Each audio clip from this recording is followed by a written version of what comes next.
देवी प्रपन्नार्ति हरे प्रसीद प्रसीद मातर जगतो अखिलस्य प्रसीद विश्वेश्वरी पाहि विश्वं स्वविश्वरी देवी चराचरस्य आधारभूता जगतस्त्वमेका महीस्वरूपेण यतः स्थितासि अपां स्वरूपस्थितया तवैतदप्यायते कृष्णम् अलङ्घ्य वीर्ये त्वं वैष्णवी शक्तिरनन्तवीर्या विश्वस्य बीजं परमासि माया सम्मोहितं देवि समस्तमेतत् त्वं वै प्रसन्ना भुवि मुक्तिहेतुः विद्याः समस्ताः तव देवि भेदाः स्त्रियः समस्ताः सकला जगत्सु तवैकया पूरितमम्बयैतत् का ते स्तुतिः सद्य परापरोक्तिः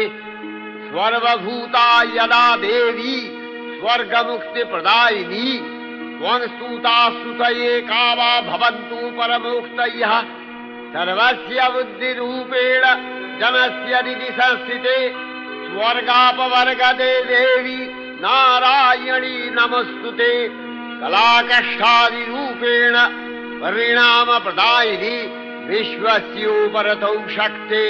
नारायणी नमस्तुते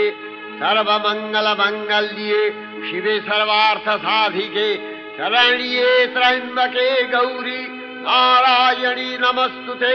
सृष्टिस्थितिविनाशानां शक्तिभूते सनातनी गुणाश्रये गुणमये नारायणी नमस्तुते शरणागत दीनार्थ परित्राणपरायणे सर्वस्यार्ति हरे देवी नारायणी नमस्तुते हंसयुक्त विमानस्थे ब्रह्माणी रूपधारिणी कौशाम्भशरिके देवी नारायणी नमस्तुते त्रिशूलचन्द्राहीधरे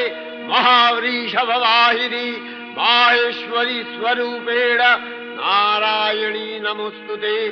मयूरकुक्कुटवृते महाशक्तिधरे नघे